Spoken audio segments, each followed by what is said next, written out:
ప్రభునందు ప్రియమైనటువంటి వారలారా, ఈ సమయంలో మనము దేవుని వాక్యాన్ని వ్యాఖ్యానించేదానికి నేర్చుకునేటువంటి ఈ సమయాన్ని దేవుడు మనకు అనుగ్రహించినందుకు దేవునికి వందనాలు చెల్లిస్తూ ఉన్నాను. గత 2 వారాలు దేవుని వాక్యాన్ని వ్యాఖ్యానించటానికి సాధారణమైనటువంటి సూత్రాలను, జనరల్ రూల్స్ ఆఫ్ ఇంటర్ప్రిటేషన్ అనేటువంటి విషయాలను గురించి మనము చూచాము. ఇప్పుడు దేవుని వాక్యములో నుండి ఒక వాక్యాన్ని చదువుకొని ముందుకు వెళ్దాము. లూకాసు వార్త 18వ అధ్యాయము 1వ వచనము. వారు విసుకక నిత్యము ప్రార్థన చేయుచుండవలెననుటకు ఆయన వారితో ఈ ఉపమానము చెప్పెను. దేవుని వాక్యాన్ని వ్యాఖ్యానించడానికి there are certain special rules, ప్రత్యేకమైనటువంటి వ్యాఖ్యాన సూత్రాలు ఉన్నాయి. ఈ ప్రత్యేకమైనటువంటి వ్యాఖ్యాన సూత్రాలు దేని కొరకు అని అంటే, పరిశుద్ధ బైబిల్ గ్రంథంలో ఇవ్వబడినటువంటి ఉపమానాల పారబుల్స్ వ్యాఖ్యానించడానికి కానీ, లేక ప్రవచన భాగాలను వ్యాఖ్యానించడానికి కానీ, లేక ప్రవచనము ఏ గ్రంథాల్లోనైతే ఉన్నదో ఆ విషయాన్ని చాలా జాగ్రత్తగా అర్థం చేసుకోవటానికి కొన్ని ప్రత్యేకమైనటువంటి సూత్రాలను మనము గమనించవలసి ఉన్నది. మనం చదువుకున్నటువంటి ఈ లూకాసు వార్త 18వ అధ్యాయము 1-8 వచనాల్లో ప్రభు అయినటువంటి యేసుక్రీస్తే ఒక ఉపమానము చెప్పాడు. ఆ ఉపమానం ఏమిటి అని అంటే, వారు విసుకక నిత్యము ప్రార్థన చేయుచుండవలెననుటకు ఆయన వారితో ఈ ఉపమానం చెప్పారు. ఏంటా ఉపమానం అంటే, దేవునికి భయపడకయు మనుషులను లక్ష్యపెట్టకయు నుండు ఒక న్యాయాధిపతి ఒక పట్టణంలో ఉన్నాడు. ఆ విషయం అంతా కూడా మీకు తెలుసు. ఎప్పుడైనా పరిశుద్ధ బైబిల్ గ్రంథములో ఎక్కడైనా మనము ఉపమానాలు చదివినట్లయితే, ప్రభు అయిన యేసుక్రీస్తు ఉపమానాలు లేకుండా బోధించలేదు.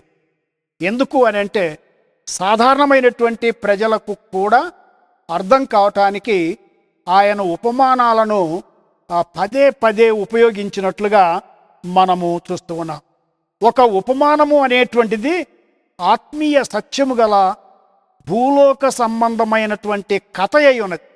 అంటే భూలోక సంబంధమైనటువంటి ఒక కథ ద్వారా పరలోక సంబంధమైనటువంటి సత్యాన్ని, ఆత్మ సంబంధమైనటువంటి సత్యాన్ని వినసొంపుగా లేక గ్రహించేటట్లుగా, అర్థమయ్యేటట్లుగా చేయటానికి ఒక ఉపమానాన్ని ప్రభువు తెలియచేస్తూ ఉన్నాడు. ఒక ఉపమానములో ఒక ముఖ్యమైనటువంటి సత్యము ఉంటూ ఉంది. దానిలో ఒక ప్రశ్నకు జవాబు ఉంటూ ఉంది. లేక ఉపమానాలు కొన్నిసార్లు కొన్ని తప్పుడు బోధలను సరిచేయటానికి ఆ ప్రభువు ఉపమానాలను ఉపయోగించినట్లుగా మనము నేర్చుకుంటూ ఉన్నాం.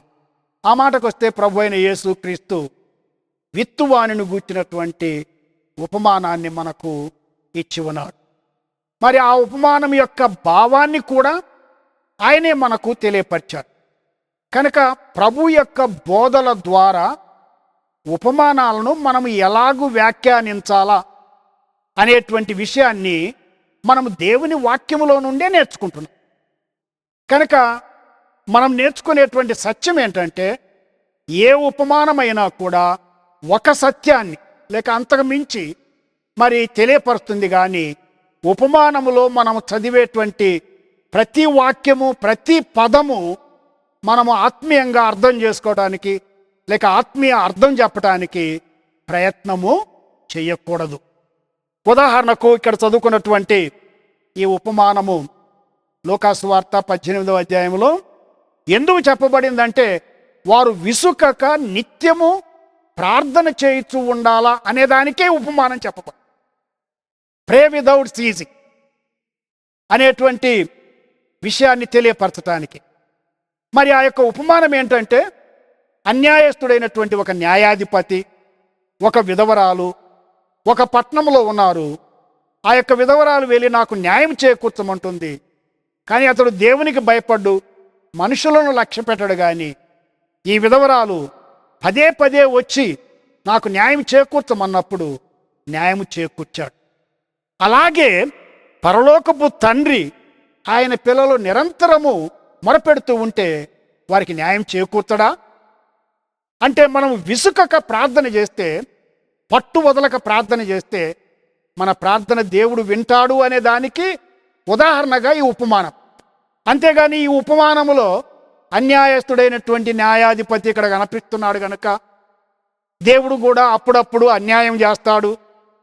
మరి మన కుటుంబంలో ఎవరైనా చనిపోయినప్పుడు నా కుటుంబంలోనే చనిపోవాలనా, మాకే యాక్సిడెంట్ కావాలనా, కనుక దేవుడు కూడా అన్యాయం చేస్తాడు అని ఈ ఉపమానంలో నుంచి బోధించేదానికి ఎంత మాత్రమును కూడా వీలు లేదు. కనుక ఒక ఉపమానాన్ని ఎంతవరకు వ్యాఖ్యానించాలో మనం నేర్చుకోవాలి. ఒక సత్యము చెప్పడానికి మాత్రమే ఉపమానము ఇవ్వబడింది. రెండవదిగా ప్రియులారా, ప్రవచన భాగములను మనము వ్యాఖ్యానించేటువంటి విషయంలో జాగ్రత్తగా ఉండాలి. ప్రవచనాలను కూడా మనము అక్షరార్థంగానే వ్యాఖ్యానించాలి. Literal interpretation. కన్సిస్టెంట్గా బైబిల్ అంతటిని కూడా వ్యాఖ్యానించేటప్పుడు లిటరల్ ఇంటర్ప్రిటేషన్ని వాడాలి, కానీ అలిగారికల్ ఇంటర్ప్రిటేషన్ కాదు.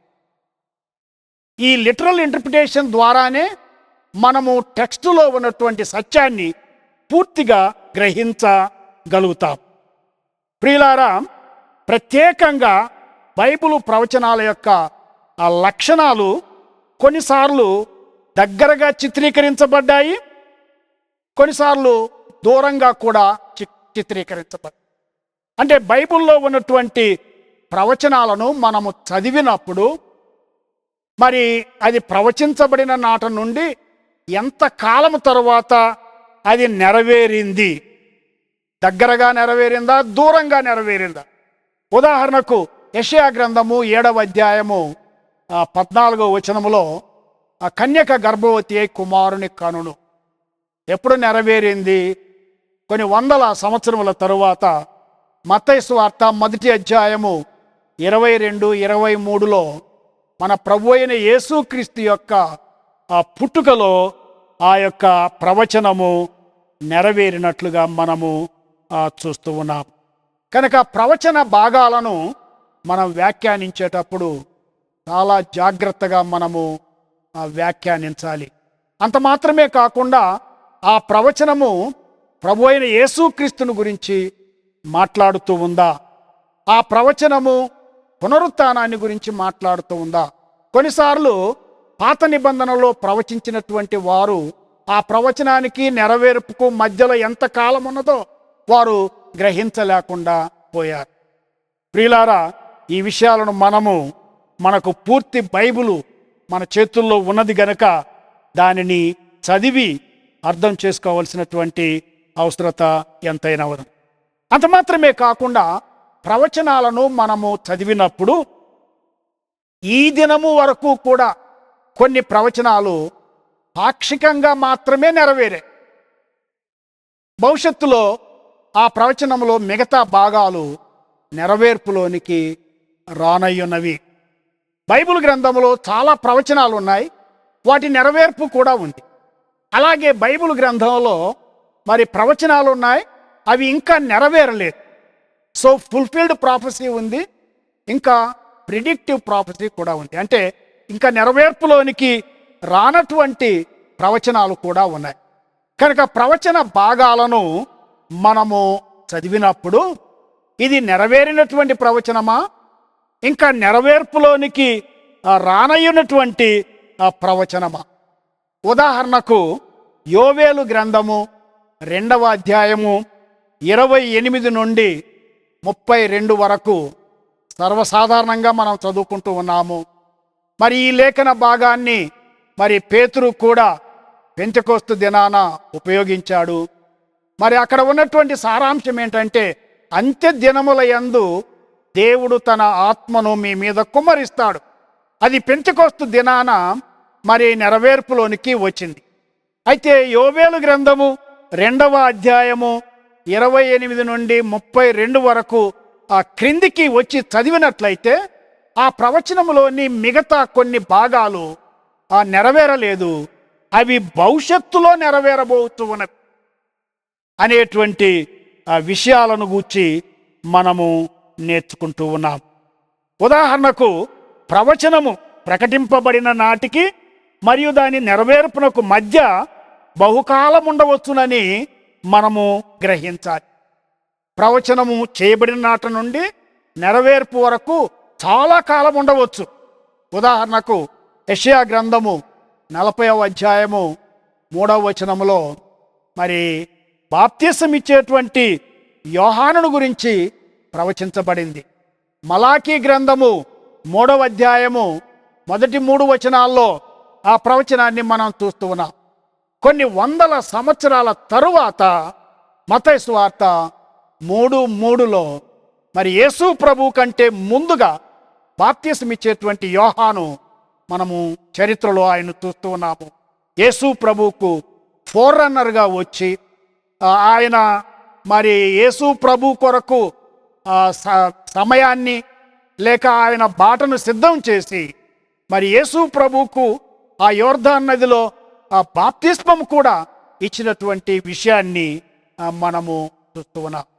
కనుక ప్రవచనాలను వ్యాఖ్యానించేటప్పుడు చాలా జాగ్రత్తగా మనము వ్యాఖ్యానించడానికి ఆ ప్రవచన భాగాలను చదవాలని, గ్రహించాలని, ఆ ప్రవచనాల్లో ఏవి నెరవేరాయో ఏవి ఇంకా నెరవేరలేదో గ్రహించాలి.